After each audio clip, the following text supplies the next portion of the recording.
Very good afternoon to all of you, and very good afternoon to all who are watching and all who may watch in due course. So today is the session for the history, and I hope that most of you must have watched the world history session yesterday.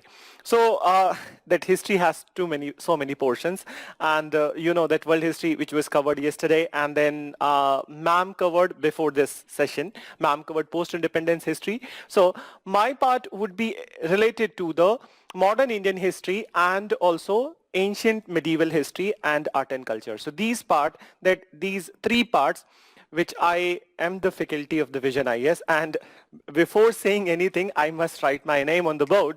So Neeraj Rao, and I am faculty over here in Vision right from the inception of the classroom program. So from last 8 years, I'm taking this section of the history, which includes modern Indian history, ancient and medieval history, and then art and culture. So hopefully that if you join the program over here in the Vision IS, so we will meet. And since this session is for 2022, so hopefully that after April or May, when the vaccination is complete, so maybe that offline classes will happen, and then there would be face-to-face interaction with you guys. So let's begin with this particular session of the history. And as you know, that this ancient medieval history, modern Indian history, and then art and culture. So these three sections, particularly the two sections, modern Indian history and art and culture, you will find these sections in prelims examination also and in mains exam also. So they are asked that questions from this section is asked in both the stages of the exam. And when it comes to the ancient and medieval, though specifically it is only mentioned in the prelim syllabus, but over the period what we have seen in the mains examination, that continuously they have asked at least one question from the ancient and medieval also. So just don't go by that what is mentioned in the syllabus. There are many hidden parts of the syllabus also. So today I'll be showing you the syllabus, and since the agenda is about how to prepare the history, uh, even without coaching. So obviously we will be discussing about the reference material, and it will be little exhaustive then. So today I'm going to tell you some more number of the books. Option is before you that what you want to choose then. So without wasting time, just start with the syllabus then. So first I will begin with the syllabus of the exam, because without discussing the syllabus we cannot discuss that what to study in the history. So, and there are few more things that which I have come up with, so I will share with you guys. So just wait 1 minute. इसको on कर दो, ठीक है, projector.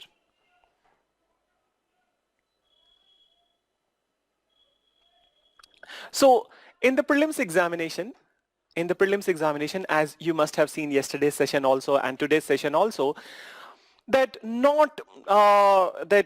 it's not very clearly mentioned. It's not very clearly mentioned that what to see, what not to, that what to read, what not to read, and basically that very little bit of syllabus is given over there. So scope is there, that syllabus can be elaborated, but not without the help of anybody who has the expertise in this section. So let's look at the syllabus of the prelims examination and for modern Indian history and ancient medieval and art and culture. So just look at this part of the syllabus. Just 1 minute. Look at this part of the syllabus. This first part, that history, that current events, I don't have concern with this one. So history of India and Indian national movement. Only this one sentence is mentioned about the history syllabus in the prelims examination. But we will have to break it down that what does it mean, that history of India and Indian national movement then. So let me write it over here, that what is mentioned, history of India, and second part of the syllabus, that is Indian national movement. So history of India and Indian national movement. Now, When it comes to history of India, so basically it is referring to right from the inception of the concept of this country, and we will have to go back to the ancient times. Then, so ancient times, so means that it will include the ancient, medieval, इसको बंद कर दो, medieval and modern. So, and the modern has this part also, Indian national movement. So I will refer to this part, I will explain this part later, but first look at the ancient, medieval and modern. And in this syllabus, they haven't mentioned art and culture. But it is implicit in the syllabus when you are reading the ancient history. So history includes the culture of that time. Then history includes the culture of that time, ancient times. And not only that history has the political part, it has the economy of that time. It mentions about the society during that period. It mentions about the religious practices during that period and cultural things which were there at that point of time. So this will include that in this history word itself is including the art and culture part. Then, so in ancient history, when it comes to the exam, so it starts from the prehistoric times. We will be referring to the prehistoric times in the history, in the ancient history, when human beings were evolving on the planet Earth. And then slowly the evolution happened, civilization came, and in the case of the Indian subcontinent, the first civilization which came to picture was Indus Valley civilization. So civilizational things happened, and then urbanization started to happen. So many things happened. But meanwhile, these people, when they were evolving, so they were also coming up with some new technology, some new techniques and some new innovations, constructions. So these constructions are what? The temples, then stupas, then sculptures. So these are the architectural or the art forms which are there in the ancient times. Moreover, the same things you will be referring in the medieval times and in modern. So modern I will talk about later, but ancient and medieval. So it will include, this part will include the art and culture of that time also. Not only the political history, economic history and social history, but also the art and architectural initiatives of that time. Moreover, how we can trace the history, that how we get to know about the ancient and medieval history because of the literature which was available at that point of time. The literature was the great source of information about the ancient and medieval history. So we need to refer to the literature also. So which also comes under the category of the this particular art and culture. So this part is mentioned. Now come to the next part. So modern history, when we talk about the modern history, so modern history, I will classify this into two parts. Then one is the Indian national movement and another would be the development which is referred as the modern. So generally we say that 1600 onwards some new kind of technological interventions were there.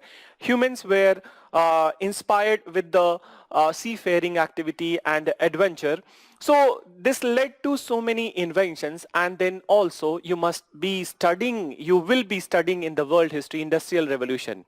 So industrial revolution was a paradigm shift in the entire history of the world. Then so we say that with the industrial revolution and many other revolutions in the Europe part, so with many other revolutions in the Europe part, what happened? That paradigm shift was there, and this paradigm shift we refer as the modern age. Then, so in India also many European companies came to India, and these European companies, they came up with their own technology. They brought so many new things in India, and these European companies, the most important was the British East India Company. So when it came to India, so its initial phase or its initial period in India was about its own consolidation, expanding its business in India, trade and commerce.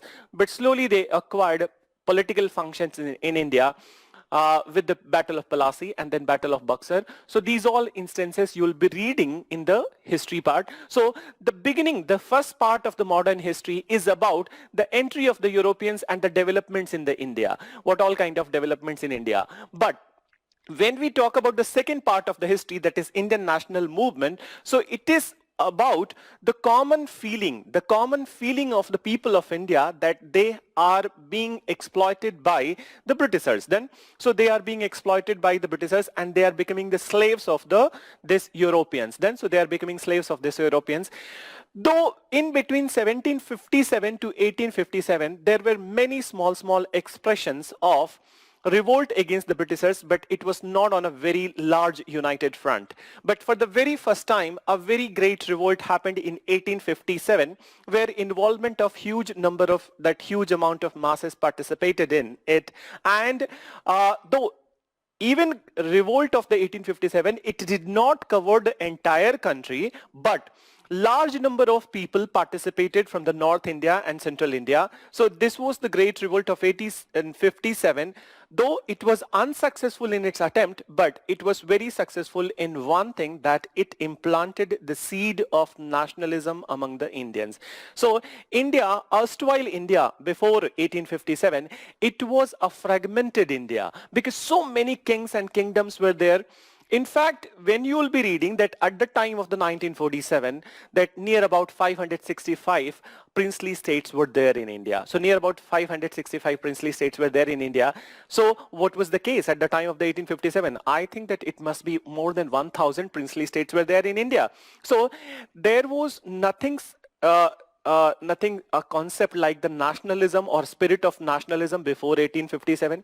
People were belonging to the one dynasty or other kingdom, but for the very first time that common masses and all the public of the India, they started to feel that now they are being exploited by the Britishers and they are becoming the slaves of the Britishers. So that's how the spirit of the nationalism started. There were contributions of many people. For example, that many early nationalists were there who did the political awakening, political awareness then. So with this, the feeling of the nationalism started, and finally with the foundation of the Congress in 1885, the Indian national movement started. Then, so let's look at the second part of the syllabus. Then second part of the syllabus, this syllabus which is mentioned elaborately in the mains stage. So in prelims, what is mentioned? History of India and Indian national movement. Now let's come to the second, that is the mains examination. Some clarity is given about this particular section of the modern Indian history. So just look at this one. So you can on it. So in the second part, that is syllabus in the mains examination, you can give me 1 minute so that I can just show you that what is there in the syllabus.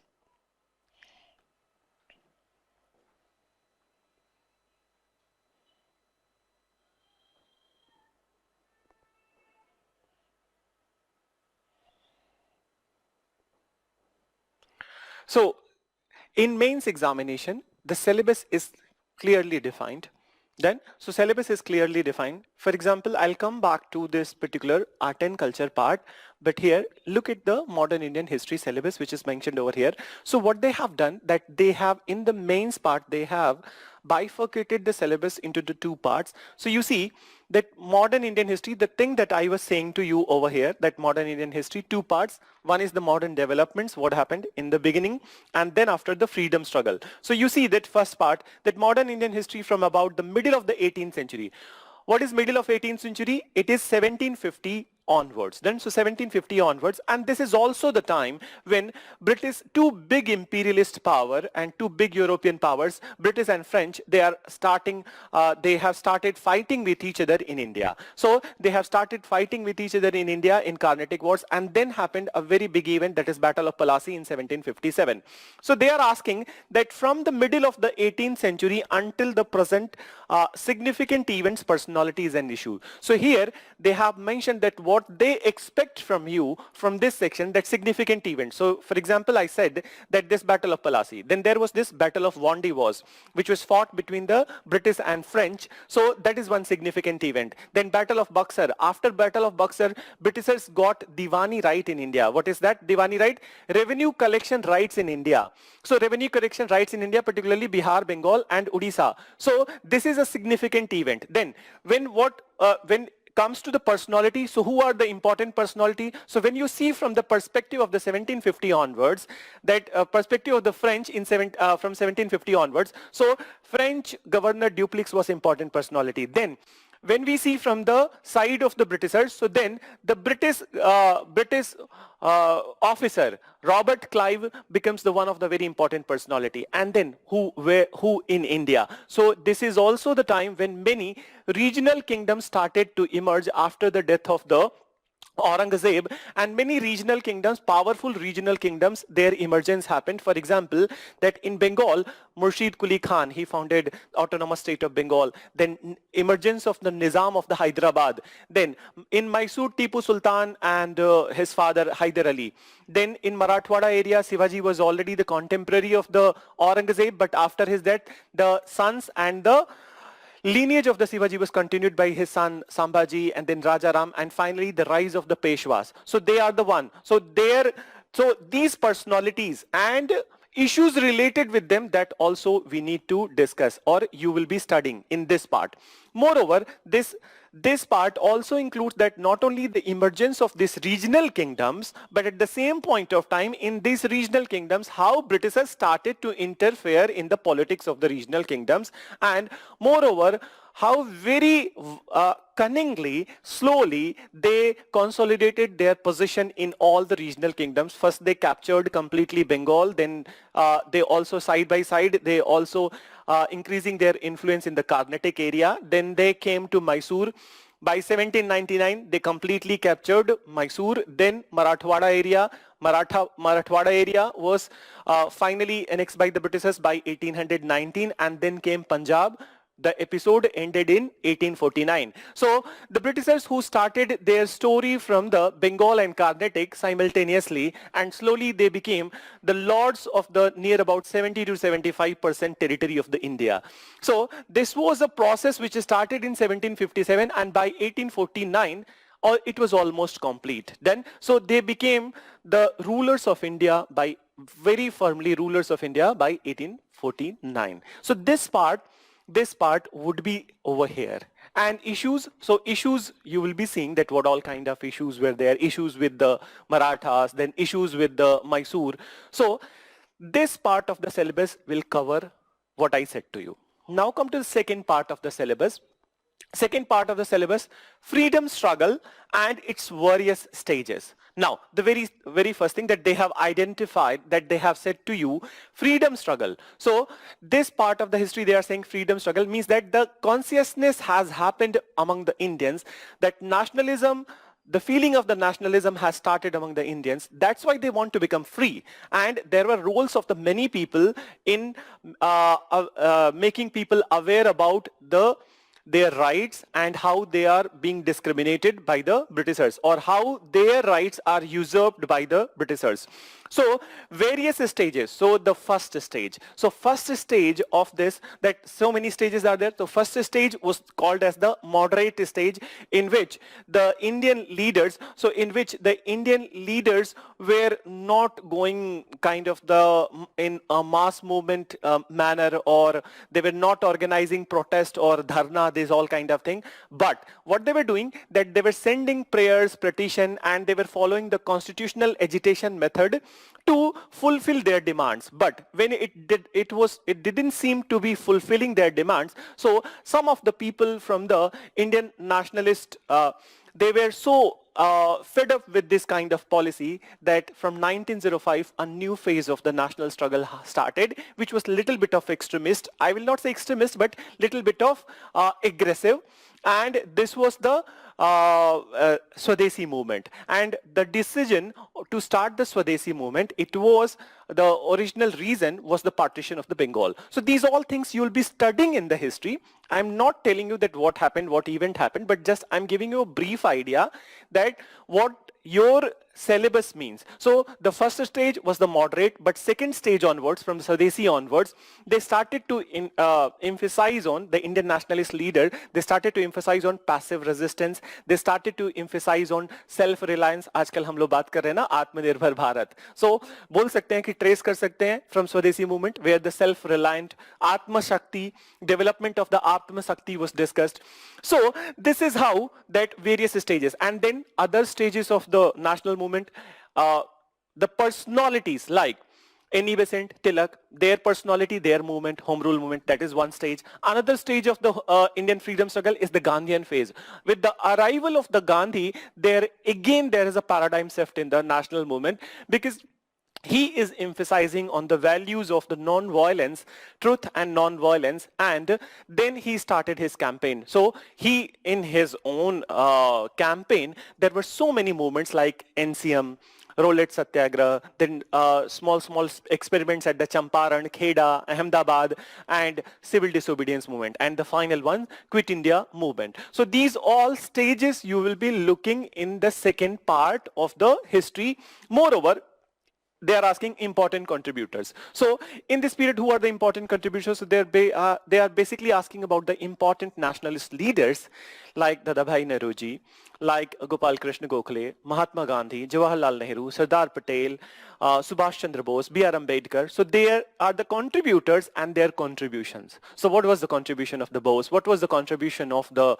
Ambedkar? So this part. So it means that you need to read about the personalities also and their contributions in the Indian national movement. Then, and they are also asking from the different parts of the country. So they are saying to you that while reading, your approach must be inclusive, that you don't read only from the people who were there in the North and Western India, because there was so much of participation from the North and Western India, but from all the parts of the country. And here, all the parts of the country will also include the Pakistan. For example, people like the Khan Abdul Ghaffar Khan, so Rani Gediliu. So you need to mention them also. The other people, that some people from the South India, so Nambiar. Then you need to talk about the Subramanya Bharti. So many people that Subramaniam,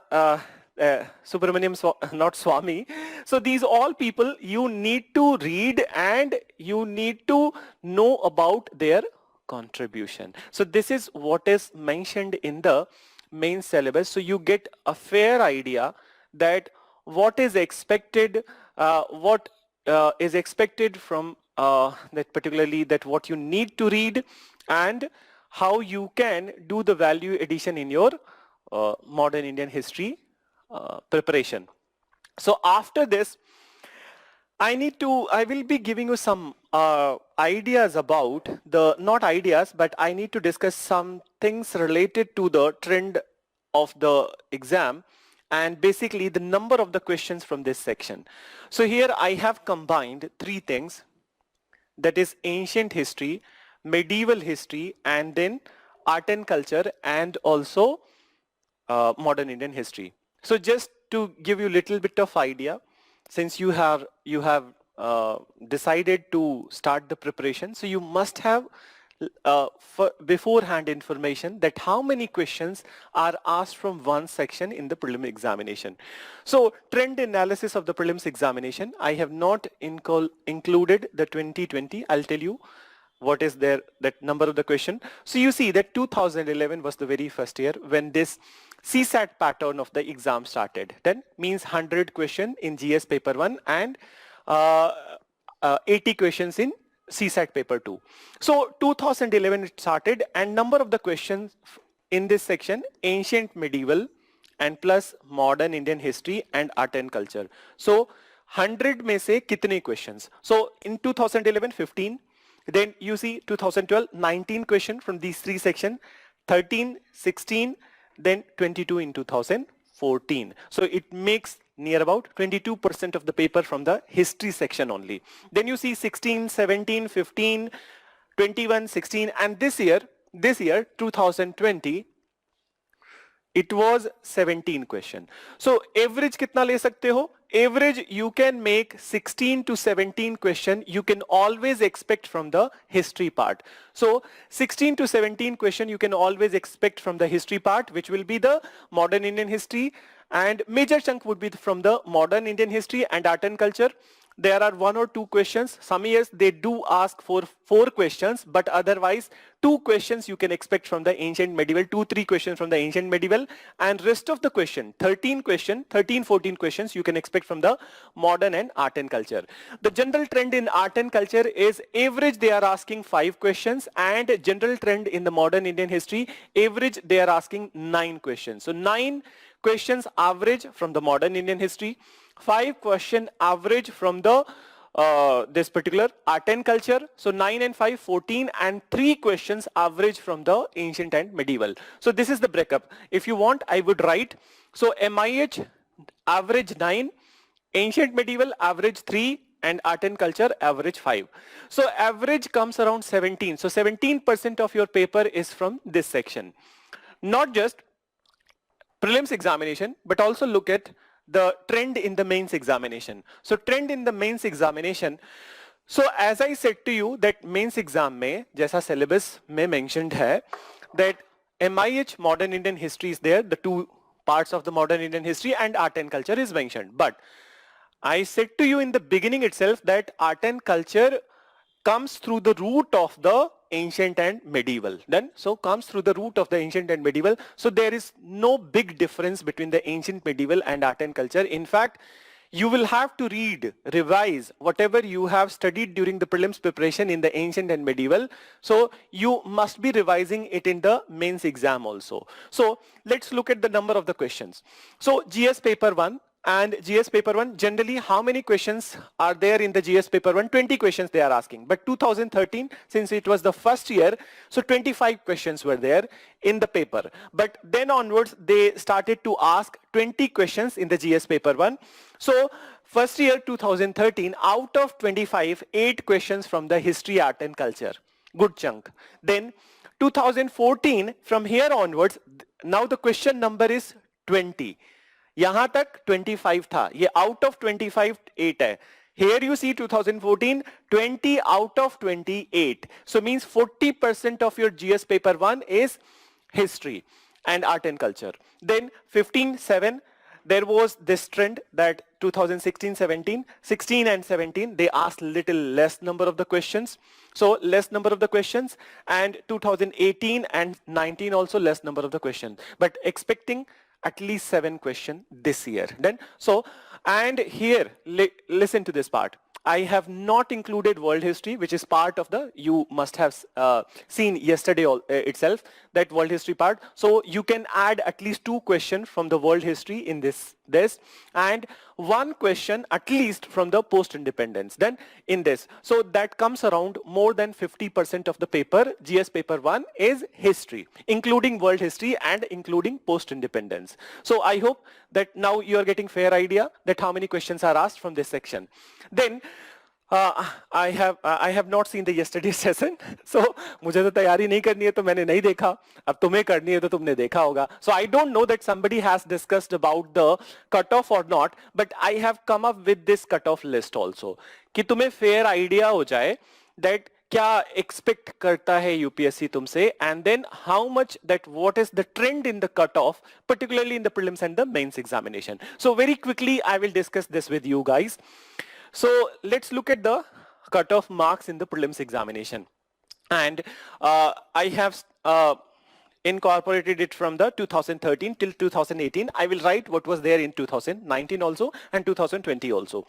So see that these 2 years, that 2013 and 2014, the cutoff for the general category was little higher, 241 and 205. It's not because that 200 और इसमें जो आ रहा है, it's not because that one paper, GS का paper में बहुत questions थे. No. A CSAT paper was also included for the reckoning of the cutoff, or for deciding the cutoff. From 2015 onwards, only GS paper 1, you know that, I hope you know that from only GS paper 1 is the basis of deciding the cutoff, and GS paper 2, you just need to clear then means CSAT paper you just need to clear, you need to get 33% of marks. And believe me, people started to take it so lightly, CSAT paper ki out of 200 you only need to score 66. This year I have seen many examples that people are doing good in the GS paper 1 and in CSAT paper they were getting something somewhere around 58, 60 marks, 61 marks, and including, let me tell you, including people from IIT, my own students from the classroom, very bright students. They didn't clear this year prelims because they were knowing, they said to me that they flunked, that they scored very badly in CSAT paper 2. So you don't need to take it lightly. ध्यान रखना इस बात को, that CSAT paper को भी lightly मत लेना, because UPSC, what it has done earlier in the beginning when the second paper was not used for deciding the cutoff, so they asked easy questions, but nowadays they the paper can be compared with the management type of the question or SBI PO level questions. Then, so that also you need to be careful about. So from 2015 onwards, only GS. Now you see the cutoff. So 2015 onwards, 107, कितना percent हुआ 200 का? It is near about 53%. Then 116, little higher. Then so little higher, that is 58%. So here 53, here 58%, then 52%, 105 in 2017, 2018 98, that is 49, 2019, what was the cutoff? 98, then 49%, and then this year 2020, though the cutoff is not available to you, it would be 96. It would be 96. So how much you need to score in the GS paper 1? कितना? 49%. उससे ज़्यादा तो नहीं चाहिए. So 49% अगर जो पिछले 2 सालों में तुमने पाया होता, so you would have cleared the exam. Or maximum. What is maximum? 58%. Then so 58% that year 2016 paper was little bit easier in 2016, and that's why cutoff was little higher. But otherwise, you don't need to score out of 200. You don't need to score 140 to clear the prelims examination. Then so you need to be very practical. What happens many a times that the people, once you see that, let me tell you about the history subject itself, this year's paper. So in this year paper, they ask some questions. UPSC has asked some questions which are not easily, these informations were not easily available in the mainstream books which are there in the market. So there would be so many people that for that one information which UPSC have asked all the year, all this 2020 and 2021, they will be searching for the book, and then for that one information in whichever book that is mentioned, they will read the entire book and they will waste their time. So see that UPSC history is too vast, and even if you read a 2500 pages book, you cannot be sure that UPSC would be asking from that book only. So that is a myth. Then that is a myth that if you have studied one book of 2500 pages and you are sure that UPSC will ask from that book only, so that's a myth and that needs to be busted. So don't run after those books where some kind of details are there which are not available in the mainstream books. Moreover, when UPSC is asking the questions to you, so suppose that 10 question hai history ka, modern Indian history ka, so obviously 2 questions, they are going to make it very difficult for you. But even in this situation, if you are able to correct 8, or even if in this situation you are able to correct 7, so 70% to correct kar rahe ho na? And how much you need to score to clear the exam? Then applies to all the other subjects, but I'm talking about the modern Indian history. So how much you need to score? You just need to score somewhere around 60%. Then somewhere around 60%.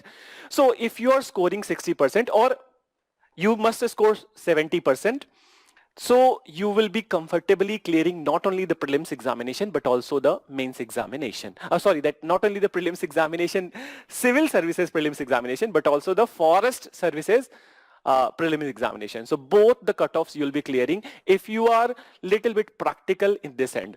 I have seen people coming to the classes, and then also last 8-year experience I have seen.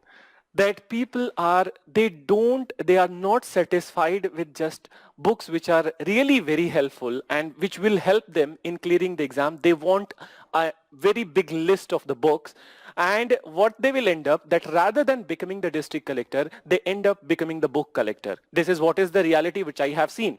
So you need to be, today also I'll be telling you good number of the books, but this good number of the books would be the basic books. And believe me, when you are sticking to the basic books, you don't need to refer to the guide books for the preparation of the modern Indian history then or art and culture. So there are so many guide books available in the market. You don't need to run after these so many books.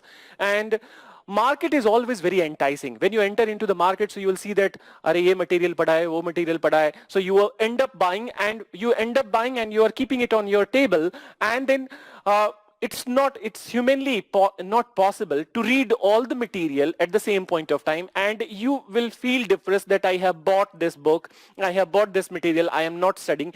Even in this situation, if your preparation is sufficient, but you are bogged down by your own endless list of the books. So my first suggestion and request to you would be that try to minimize the number of the books, and whenever any topper talk is there, if you happen to interact them in person, so they will tell you one thing, that rather than reading 10 books one time, what they have done, they have read one book 10 times. That's the key to success. Then, so if you read less number of book, more number of time, so that's the key to success. So इस exam की खासियत ये है कि इसमें PhD नहीं करनी है. You don't need to do any specialization in this exam.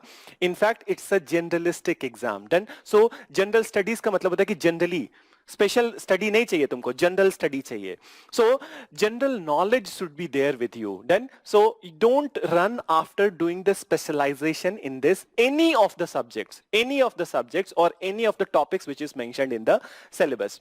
Now so this prelims cut off ये तो देख लिया. अब थोड़ा सा मेंस की भी बात कर लेते हैं. And this PPT seen it is already there on YouTube, तो तुम लोग चेक कर लेना दैट ये बाकी कैटेगरीज के भी कट ऑफ इसमें है, वो देख लेना तुम लोग, ठीक है. So but I will request that no matter whichever category you belong, always target for the cut off the general category, ठीक है. You will feel good about. So now come to the next part of the, सीधे मैं interview पे आ गया. Okay, so this is interview. So interview मतलब mains exam में cut off for getting interview call. So in mains exam cut off for getting interview call 2013 पहला साल था. बहुत अभी तुरंत यूपीएससी नए सिलेबस के साथ आया था, तो थोड़ा कम था general 564. So 564 was the cutoff out of how much? I hope you must be knowing 1750. So out of 1750, cutoff was 564. Then 2014 you have 678, a jump of 110, near about a jump of 114. So 114 marks, and you see that for 2 years it is stabilized at the same level. Then from 2016 onwards 1787, and now it is hovering around 800. So 800 number पाना है cut off के लिए. Then so out of 1750, if you get somewhere around 800 these days, so you are going to get the interview call. How much is this? 800 out of 1750.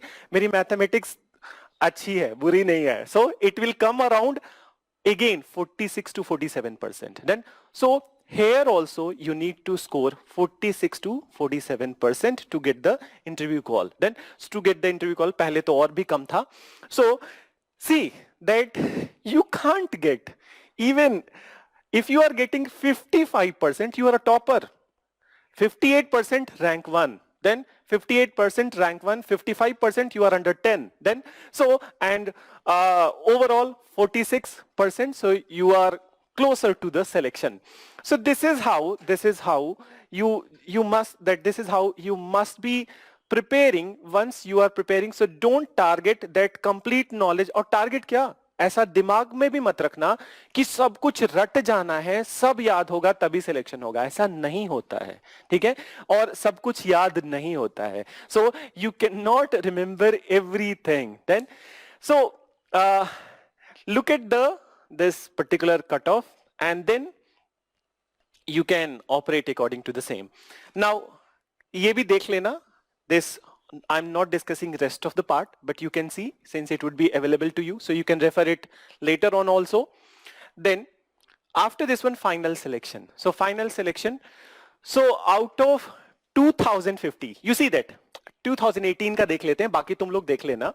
So 2050, 982. Again, 49%, somewhere around 48, 49%. You are in the list. Then, so you are in the list.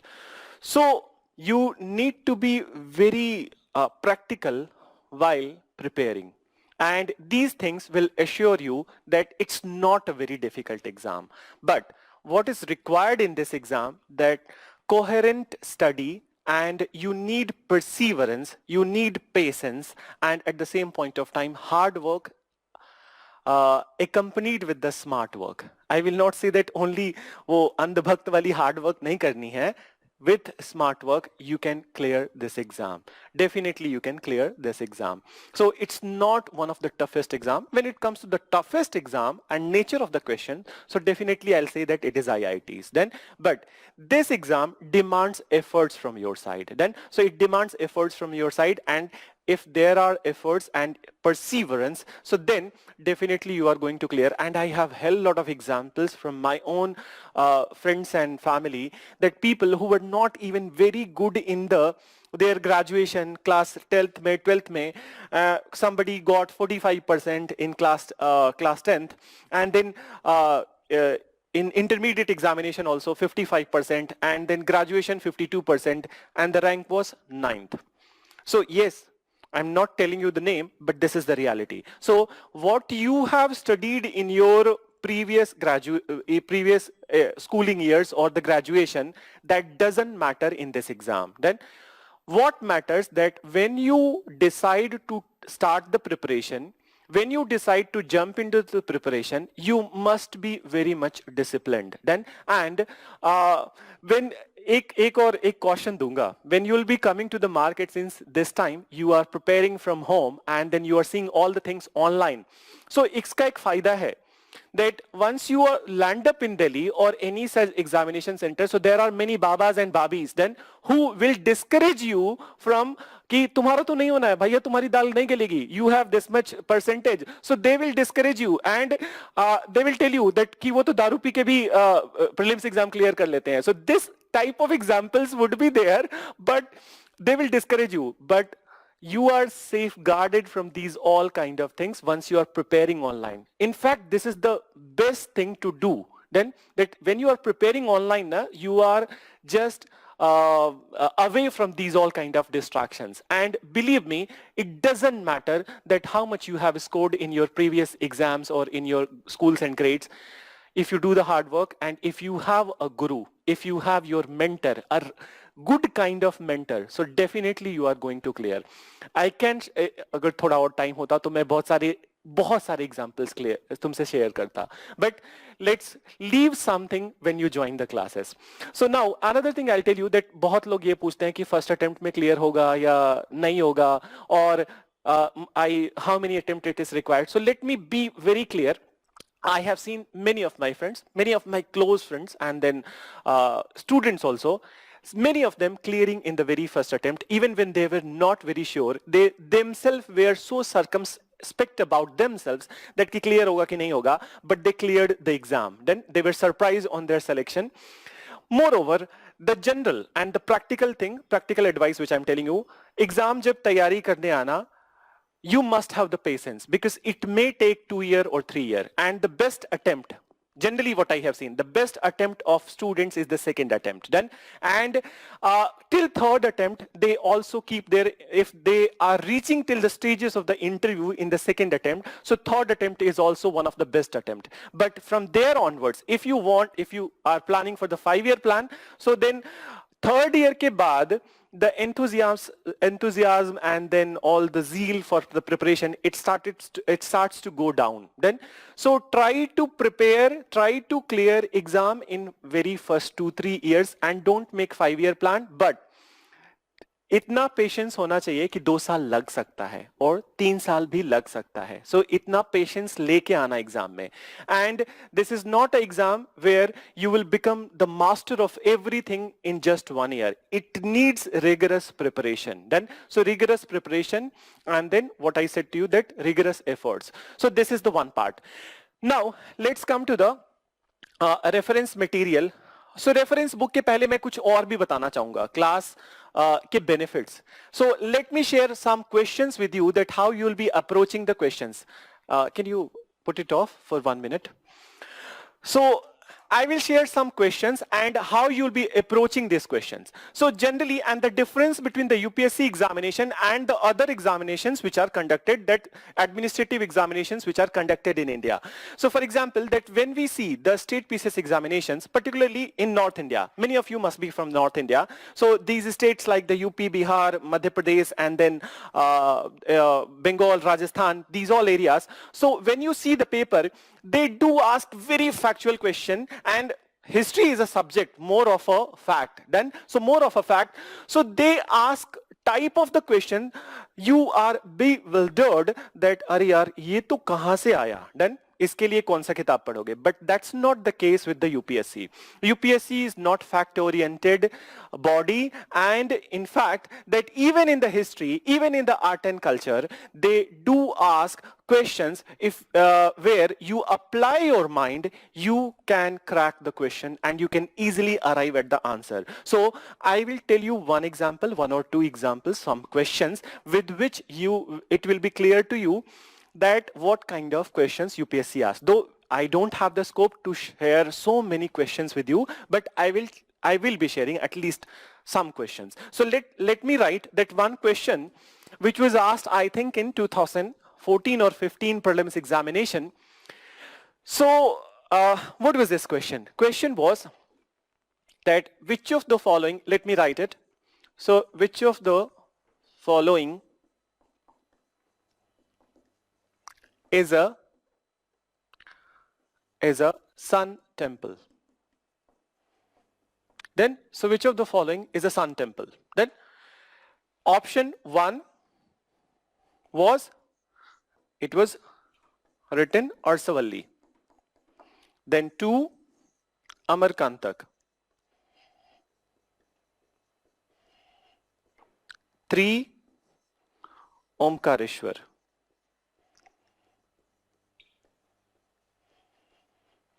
Now the combination. So ABC. So A, 1, 2, 3. B, 2, 3.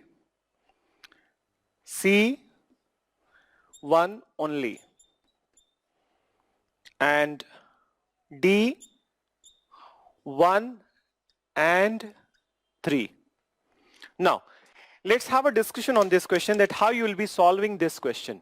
So now it may seem to you that this becomes very difficult for all of us, that how come we can remember so many temples in India, that so many temples in India, हमारे तो घर गली चौराहे बगल बगल में temple है. Then so you cannot remember near about lakhs and lakhs of temples. Then so it becomes very difficult to remember these all kind of things. And even the popular temples, when we talk about the popular temples, near about 1,000 popular temples are there in India. Then so more than 1,000 popular temples are in India. So it is impossible to remember these all things. And if you are going to have a list of the temples and then start remembering them, that is a very foolish attempt that you will be doing. So how you will be solving this kind of question, this type of the question?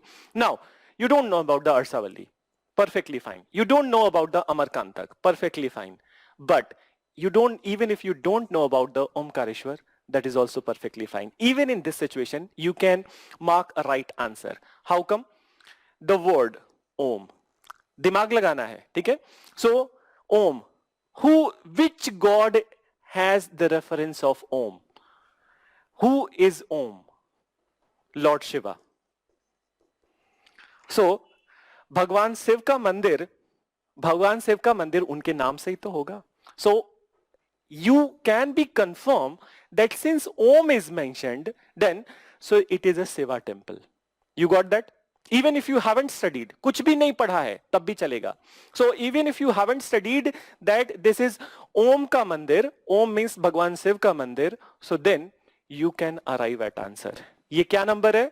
3. This is the number 3. Wherever 3 is there in this list, cut it.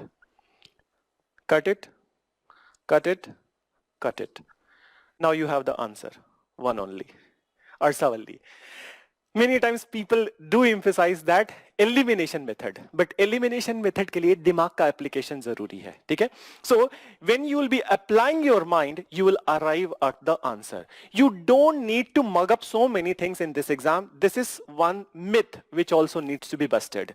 So generally people feel that कि history subject है तो बहुत याद करना है, बहुत रटना है, रट्टाफिकेशन के बिना कुछ होगा ही नहीं. That you need to do the memorization and mugging up so many times. That without that history is not possible. But UPSC is an exam which always asks this kind of questions where it gives you scope to apply your mind and arrive at the answer. Then, so I do have an example from the environment ecology also. वो नहीं share करूँगा. वहाँ पे भी दिमाग लगा के तुम कर सकते हो. But this is what is there. So they have asked. Now, I will share one more question with you. So I hope you understood this, that बहुत सारे मंदिर याद करने की जरूरत नहीं है. So this is one question. Then now one more question I'll share with you. And यहाँ पे I will talk about some strategic fact kind of thing. So let me write the question first.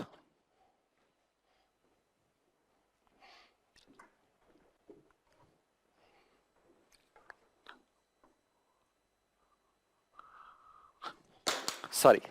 So in ancient times,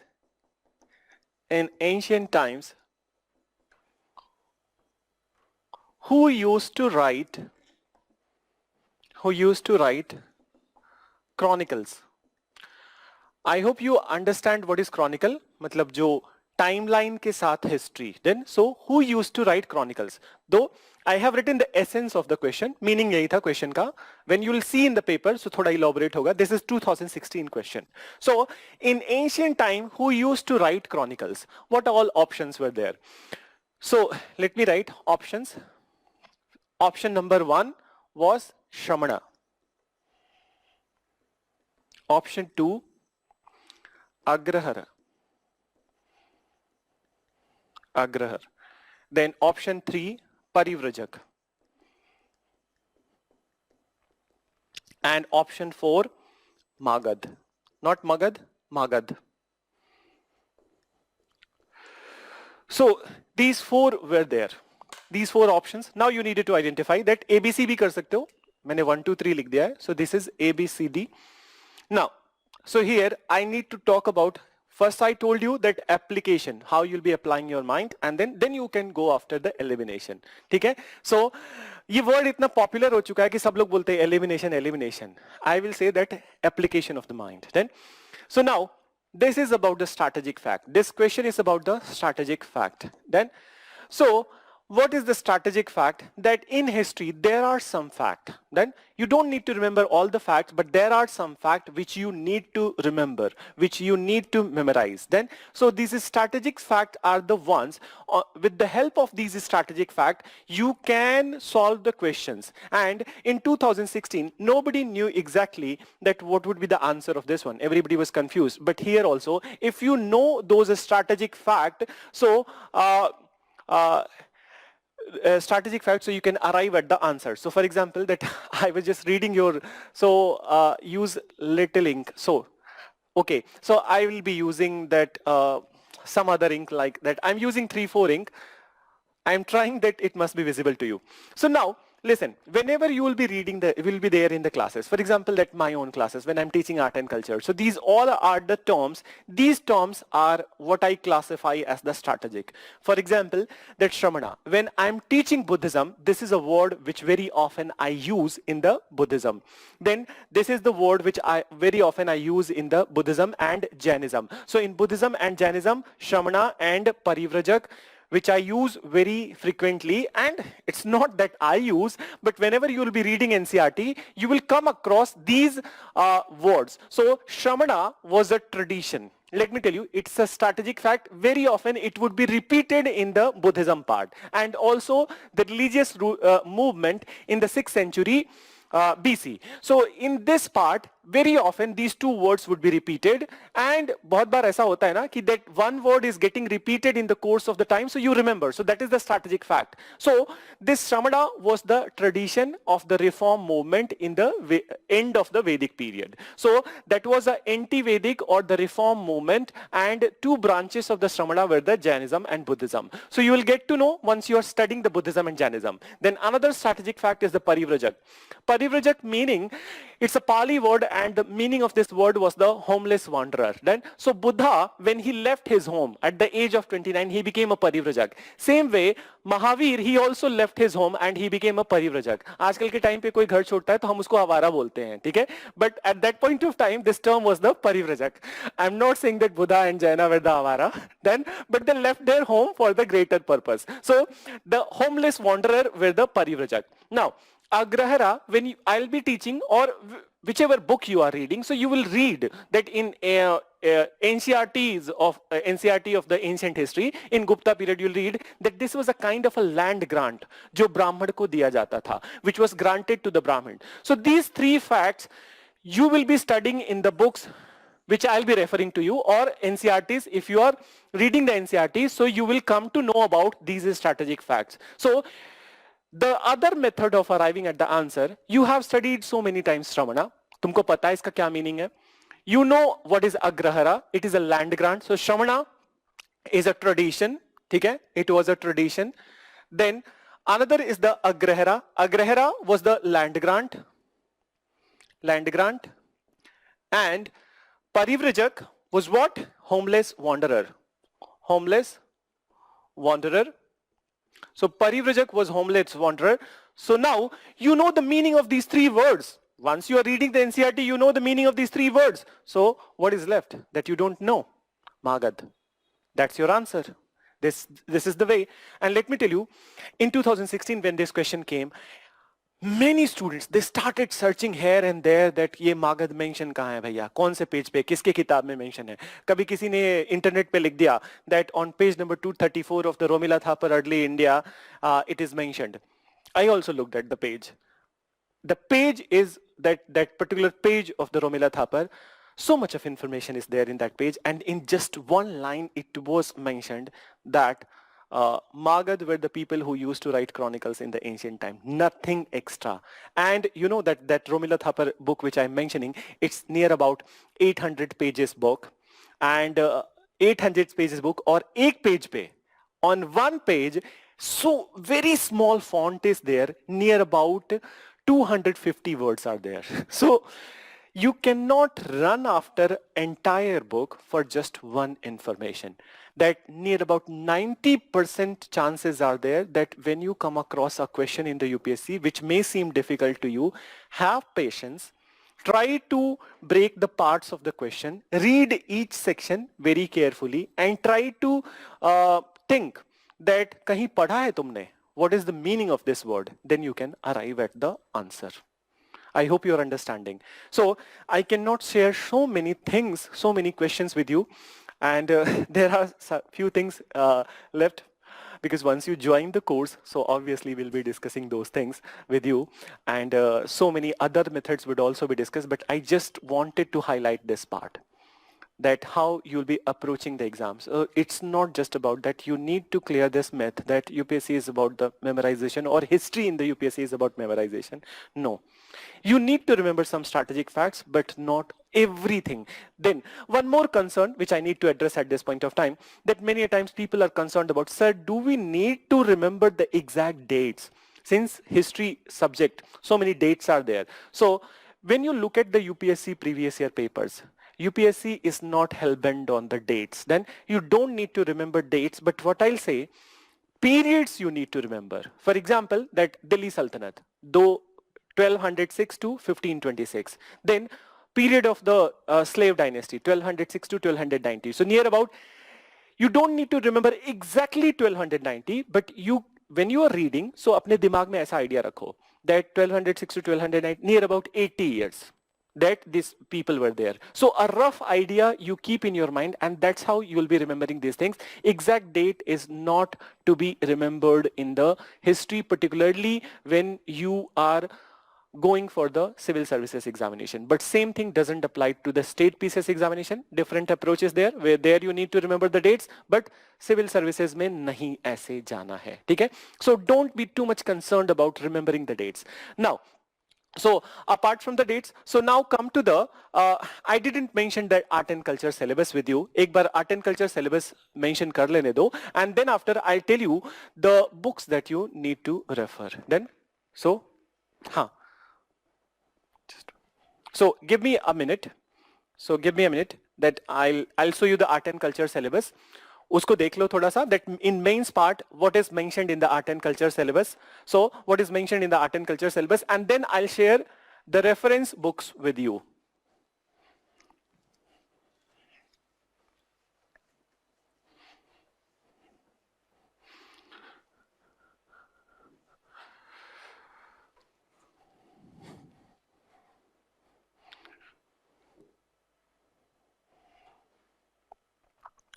So I hope that you all are ready to be in the, that start with the UPSC preparation in online mode. And in my view, this is the best thing to do.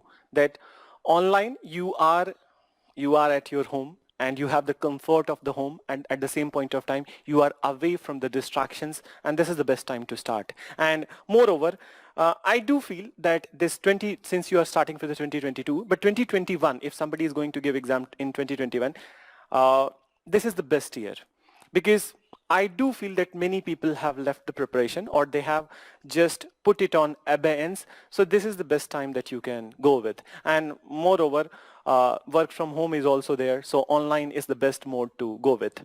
So let's look at this syllabus of the art and culture. एक बार इसको देख लो. So Indian culture in prelims, what you have seen, no mention of the syllabus. Then, but here that in the mains part, they have mentioned clearly, Indian culture will cover the salient aspect of the art forms. So I'm just elaborating what art forms they are expecting from you. So art forms, let me write.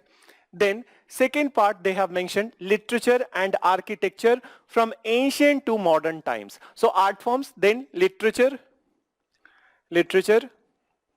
and architecture from ancient to modern times. Then, so this is what is the syllabus. Again, you look at the syllabus, I'll just put it off in a minute. So Indian culture will cover the salient aspect of the art forms, literature, architecture, and architecture from ancient to modern times. Let's deconstruct this part. So let's deconstruct this part. So in art forms, what all things are there in the art forms? So let me write what you need to read in the art forms. So for example, classical dances, art forms, what all things are there? Classical dance, इसको बंद कर दो.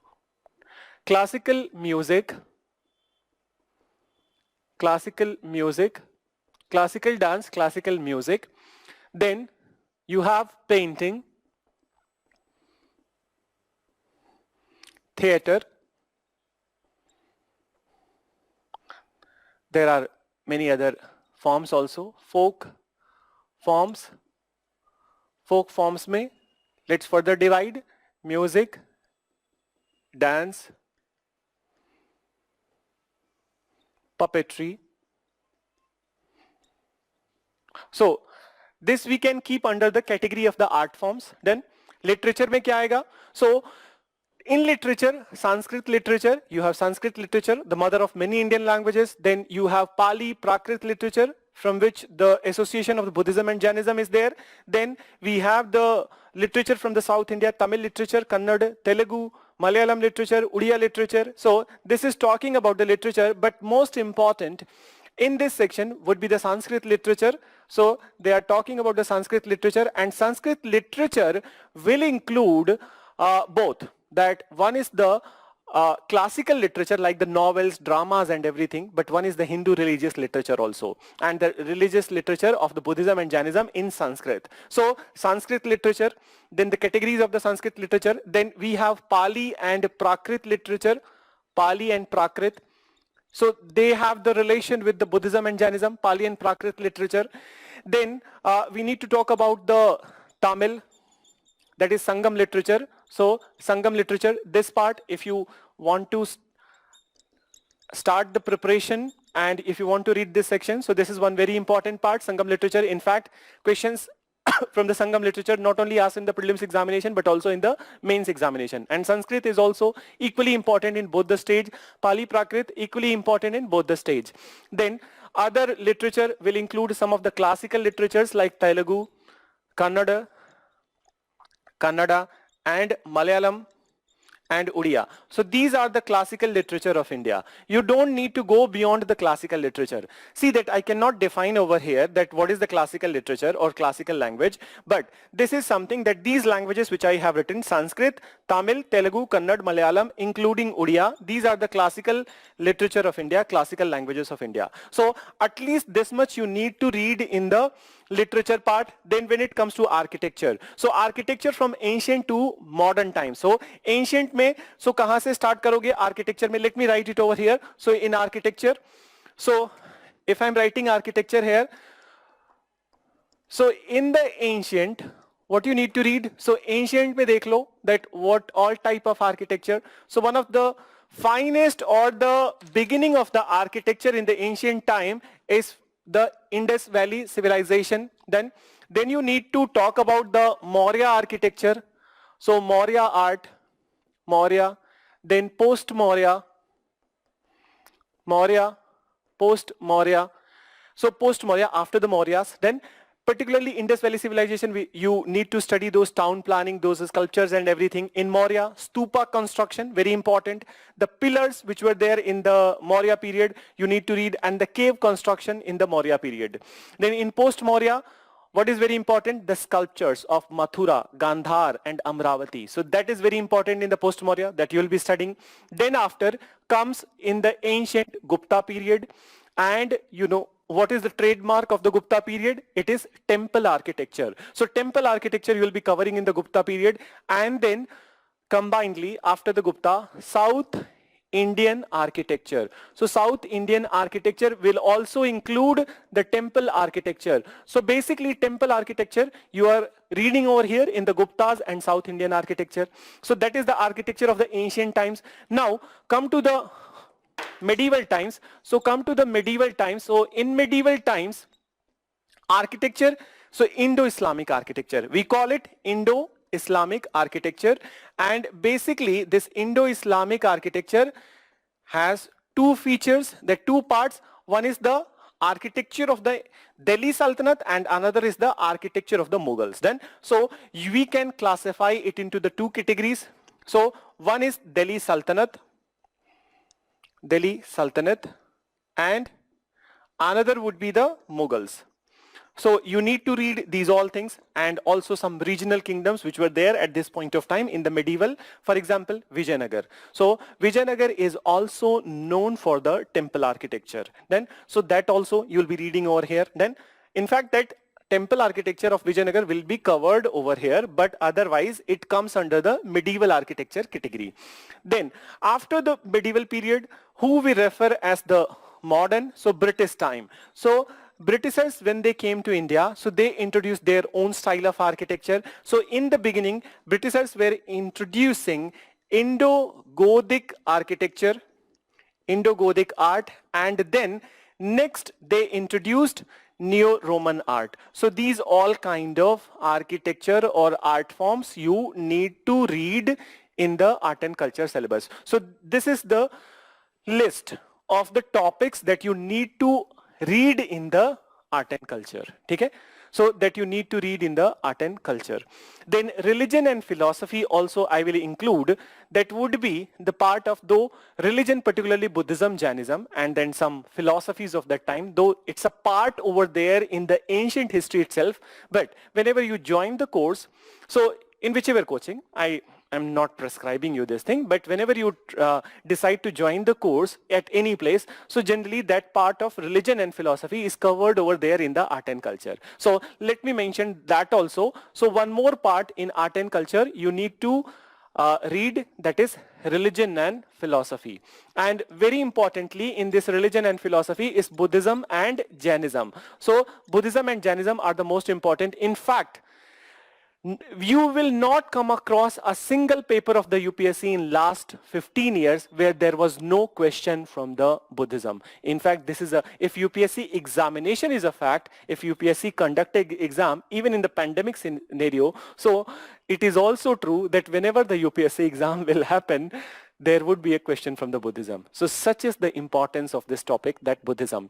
So Buddhism, religion, and the philosophy. So in philosophy part, you will be reading those philosophies like Sankhya, Yoga, Nyaya, Vaisesika, Mimamsa, Vedanta. So these philosophies would be covered over here, including Charvak and Ajivika. So this is the part of the syllabus of the art and culture. So now, since already that it's 3 o'clock 53 minutes, so I will be discussing the reference material with you guys. Okay?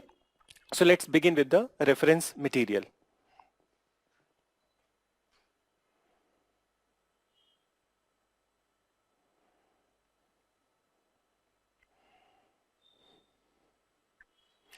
So reference book. So this is, and so period of some questions are there. So your questions will be replied by the team, and hopefully by next time after March, hopefully after March, when the pandemic situation is ameliorated, so hopefully after that point of time, whenever any session happens, so there would be face-to-face interaction. So we can address your questions there also.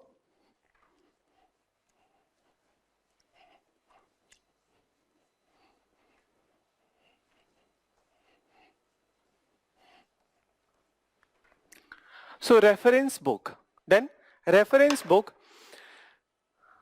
So I have come up with the pictures also of these all books that you need to see or that you need to refer. Then, so first of all, modern Indian history. So modern Indian history, what I'm prescribing to you, that see, this is optional. These two books, this is not something which I am strongly prescribing, but it is optional to you. Then, so just look at this very first one, very first book, that Modern India, Arjun Dev, Old Class 8th NCERT. So this NCERT is in fact one of the best NCERTs available in the market. It's an old NCERT written by Arjun Dev and Class 8th NCERT. So let me show you the image of this NCERT. So this is the one. This is the image. I hope it is visible to you. Then, so it is visible to you. So you can search on many online commercial platforms also. This is available. Then I'm not naming these online commercial platforms that, for example, that you know it.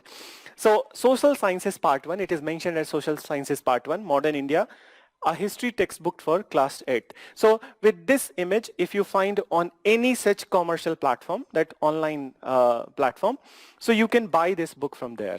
Hardly it will be, I think that 100 rupees or 120 rupees. So in fact, this is the good book, best book, in my opinion, for starting the preparation of the modern Indian history. So this you can go with. Then apart from this, medieval India. So medieval India, again, this is a Satish Chandra NCERT. So this is a Satish Chandra NCERT of class 11th. So I'm writing here the name of the writer, Satish Chandra, old NCERT of class 11th. So Satish Chandra, old NCERT of class 11th. You can start your preparation with this NCERT. It's near about 250 pages. So, but the font is big. So you can start your medieval preparation from this book. Modern from Arjun Dev, class 8th NCERT. Medieval from this class 11th NCERT, written by Satish Chandra, you can start with. Then ancient India. So ancient India, here, it is also class 11th old NCERT, written by Arya Sharma. So written by Arya Sharma. So Ram Sharan Sharma. So it is written by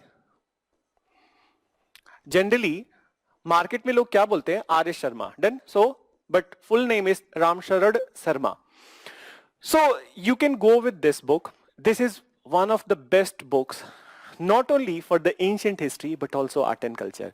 Remember, in the very beginning of the class, I mentioned that ancient and medieval, if you're reading, so you're also reading at the same point of time, art and culture of that time. So not only the political, social, and cultural, religious history you are reading, but you're also reading the cultural history of that time. So this is equally good for the art and culture and ancient and medieval, both the NCERT, medieval and this ancient one. So this you need to refer. Now, I'll tell you a few more books related to the modern Indian history. देखो, ancient medieval में art and culture में बहुत कुछ नहीं खरीदना है. You don't need to buy so many books. So let's look at the next book.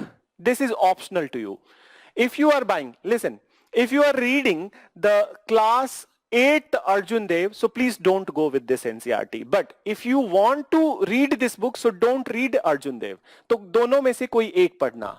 Either Arjun Dev or this NCERT of class 12th, old NCERT of modern India, written by Bipin Chandra. So written by Bipin Chandra. But since modern is a very important subject, in fact, out of all the portions in the history that not only I am covering, but others are also covering, the most important is the modern. So these books would be helpful, not in the prelims, but mains examination. But in modern, in my opinion, you will have to do some value addition from the standard books available in the market. And I'll show you one of the favorite book of mine. I know that most of you must be aware with some other guidebooks which are available in the market, like the Spectrum, like the TMH publication, Pearson publication. So I don't feel too good with these all books, but the favorite book, which is the original book, and definitely that will help you not only in the modern Indian history, but also in the answer writing. It will help you in developing your language, in your expression, and how to write answers. So it's not just the book of the modern Indian history, but it is also the book which will give you insight that what kind of language is required in this examination, how you will be expressing yourself in this exam. So please read this book, and since you guys are going to prepare for the 2022, so this is the best time to start with this book. So let me show you this book. So this book is this one, India's Struggle for Independence. This is sorry. So this is an original book written by Bipin Chandra, Mridula Mukherjee, Aditya Mukherjee और सुचिता महाजन. So that's why I'm saying you, वो NCERT वाली जो बिपिन चंद्रा है ना, उसको मत पढ़ना, वो छोड़ दो, ठीक है?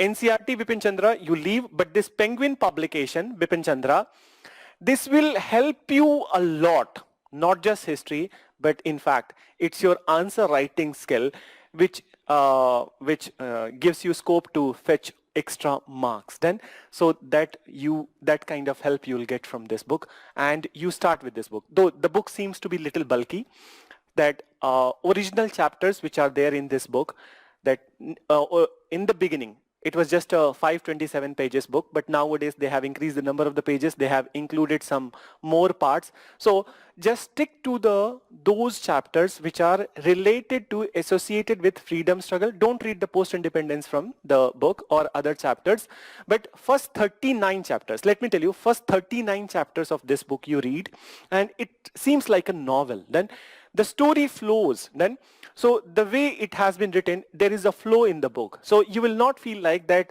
there is so much of pressure on your mind, that so much of information is going. In fact, it will seem to you that you are reading a story.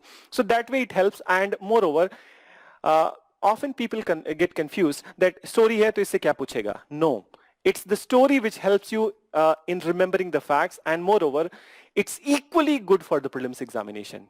It doesn't matter that what way it is written, in story format or in fact format, it helps you a lot in the prelims examination also, and in the mains examination also, and moreover answer writing also. So this book is my recommendation. And one final book which I'll tell you specifically for art and culture, that is also an NCERT. So this NCERT was released in 2011 by NCERT, and it's the only NCERT of art and culture which is available. So please look at the image of this NCERT. So Introduction to Indian Art, Part 1. So Introduction to Indian Art, Part 1, textbook in Fine Arts for class 11th. ये खरीद लो, इसको पढ़ लो, and then those NCRTs you read, that would be much more than enough for the preparation. And please don't buy any such big guidebooks from the market. It will unnecessarily burden your preparation. Then so it will unnecessarily burden your preparation, and please go with this all books list, and I hope that it would be available, that since this video would be on YouTube, so whenever if you are not able to write down, so you can refer back to this book and start your preparation with this. So with this note, I would like to end the session, today's session, and hopefully you must have got some good information or some relevant information then from the session.